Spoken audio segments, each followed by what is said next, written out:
to you for real talk commentary during the midday. It's been a minute since I've been on.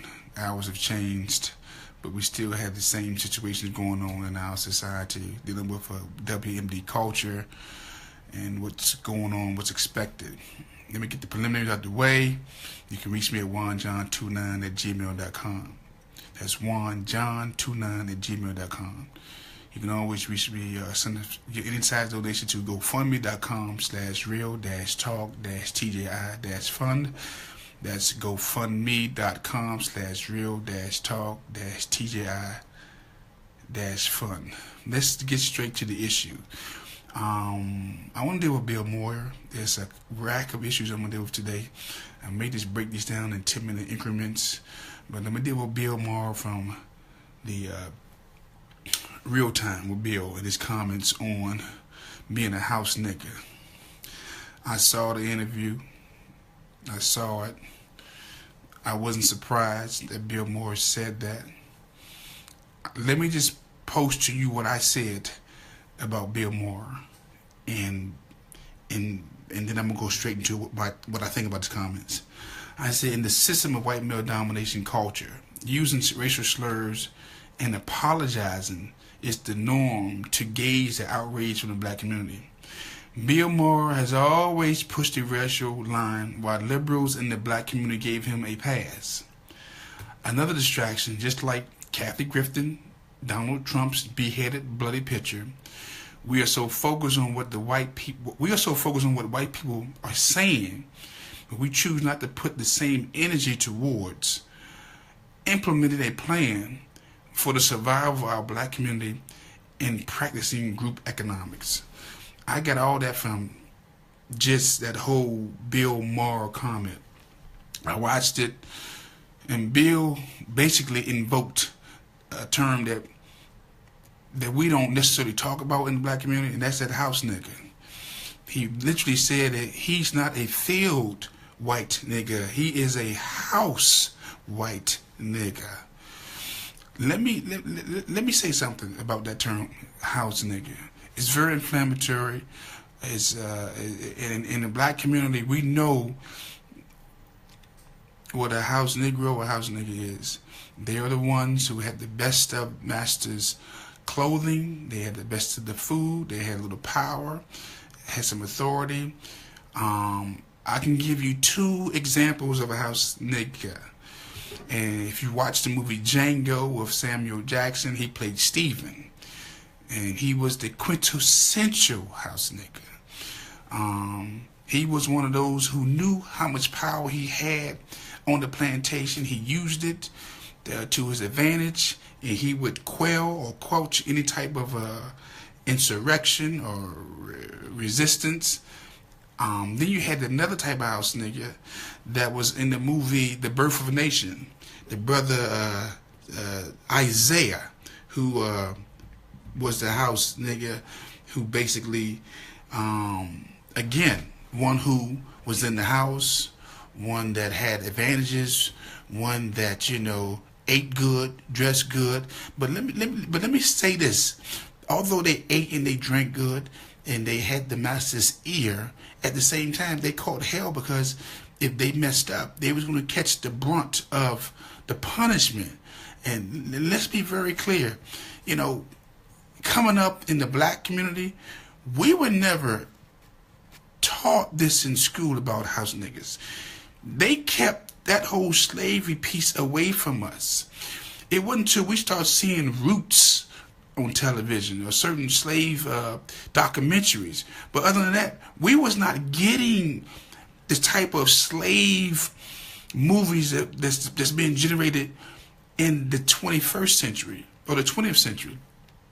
So with that said, when you think about house nigger, the only depiction we have is what Hollywood has given us. Because if most haven't did the research, most haven't done the study of the house nigger.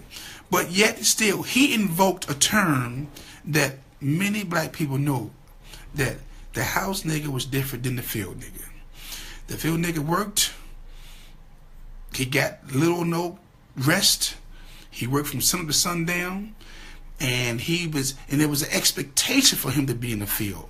The House Nigger, again, he had the master's clothes, he had the best of the master's food, and he had the master's ear, and he would defend the master because, again, his place by master was like, he wasn't equal. But over the rest of the hand, the rest of the people, look. So with that said, family, what Bill Maher did was downright disrespectful, distasteful, but he also opened up a window, a door that he's showing you that even in WMD culture, he himself has considered him, he says himself that he is a house nigger, that he's not out in the field working hard, that he's a tool set up in white male dominant culture to be used for this reason. Bill Maher is a liberal. He's a Democrat. And if you watch Real Time with Bill Maher, you'll see that these jokers, Bill Maher has gotten a pass for years from talking about everybody. And most comedians believe that comedians can say what they want with no repercussions. But that's not the case. It's not the case. And that's why he was quick to apologize, because he knew he didn't cross the line. There's certain things you just don't say. And now you got, I don't know this guy, Killer Mike. He then came to Bill Maher's rescue and said it's all right because he wanted to focus on what we're not doing as a people as far as economics and building black wealth, and all that stuff is good.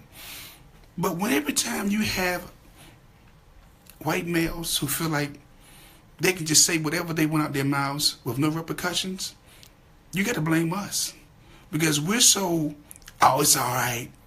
He ain't mean nothing bad.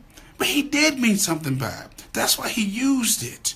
And we got to stop making excuses for our white male dominant culture. They take everything from us, family, and they use it against us. I mean, again, I don't watch Bill Maher. Never really cared for his comedy or for his humor. That was very dry. But I know he's constantly always belittling, marginalizing, and disrespecting people who don't agree with him. He has no cut cards. He talks about everybody. But that house nigga that he used on Friday on Real Time Bill Maher, unacceptable. Unacceptable. He can use it any word he wanted to. But he did shine the light on. We got a lot of house niggas. We have a lot of house, right there. We have a lot of house niggas, professionals, that basically, this is what they do. They work. They have these jobs where they're unable to say anything about the conditions that are going on, in their community, on their jobs. But at the end of the day, look here, family. At the end of the day, a lot of people are not going to say anything about the house nigger piece, but it's real. It is very, very real in our community, and we just have to deal with it. There's no way around it. No way around it. So look, I'm not giving Bill Maher a pass. He don't get one from me. Am I calling for him to be fired? No. But I think the younger generation, they're not really even you don't see the frustration coming from them. It's actually coming from the older generation who did not instruct the younger generation on what these terms meant. Again, we've allowed Hollywood to raise our children, and by allowing Hollywood to raise our children, this is what we get. This is exactly what we get. So look, again, Bill Maher don't get no pass from me. And him invoking House Nigger to his audience of 20 million, again, under this Trump administration in white male dominant culture, a lot of our white brethren have feel a sense of emboldenment to say whatever they want. As you can see, the rise, the uptick in crimes against black people nationwide. So I'm not surprised that Bill said what he said, because again, all of them feel a sense of emboldenment. Just be careful out here, family. We're living in some dangerous times, and our white brethren, he feels as though, look, he can say whatever he wants to, and there's nothing you can do about it. Nothing at all. So look here, I'm going to end it on that, because there's quite a few topics I need to deal with. I'm going to break them up in like 10 minutes increments, so I can, you know, be focused on my title. So look here, I'm going to do a part 2 to this. Thanks for tuning in. And again,